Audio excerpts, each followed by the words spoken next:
We're here with somebody from the New Beginning Shelter to talk about domestic violence. Thanks for stopping by. We do have some questions for you. The first one is there domestic violence in our community? And if so, to what extent? Unfortunately, in records show that in 2012 there was 188,000 family violence incidents in the state of Texas. New Beginning Center, which we are in Garland, and we service the North Dallas counties, we had 818 victims that we helped. And even more interesting is that 456 came from Rowlett. So the numbers are staggering. Whether we offered shelter in our 33-bed shelter, or we offered victim outreach counseling or transitional housing, our goal is to offer them hope and to give them the tools and the resources so that they can look at a brighter future. Our second question is, what are the impacts that domestic violence has on the families, kids, and organizations in our community? You know, domestic violence affects all of us, including our community. It affects our community health, our crime rates go up, people participating in the workforce. It's all of our responsibility to live in a healthier community. We owe our citizens a safe, secure, and a free community, a community where there is no violence of any kind.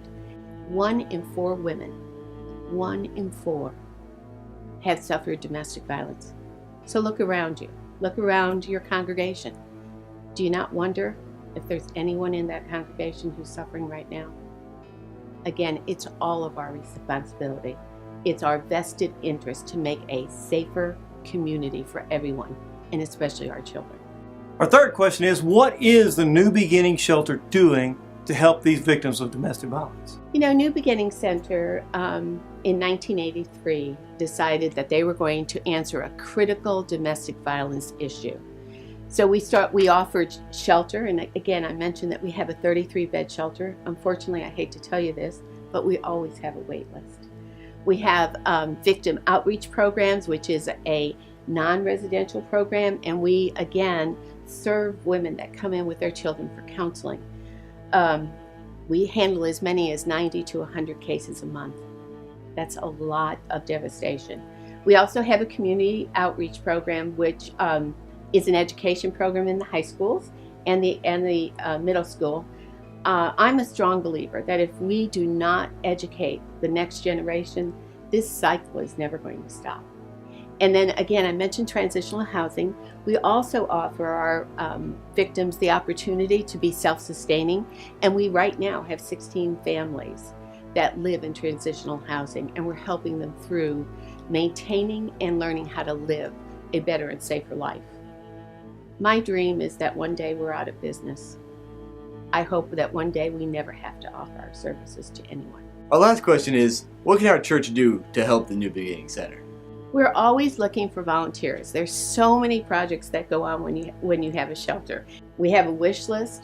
Believe it or not, we're always looking for things like paper towel and toilet paper, or underwear and new socks.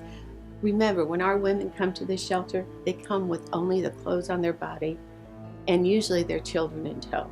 So anything that this congregation can offer would be such a wonderful opportunity for us to continue not only supporting who we are already supporting, but to continue our services not only in the northeast Dallas County, but in the Rowlett, Garland, Rockwall area, because that's where we see all of these devastations happen.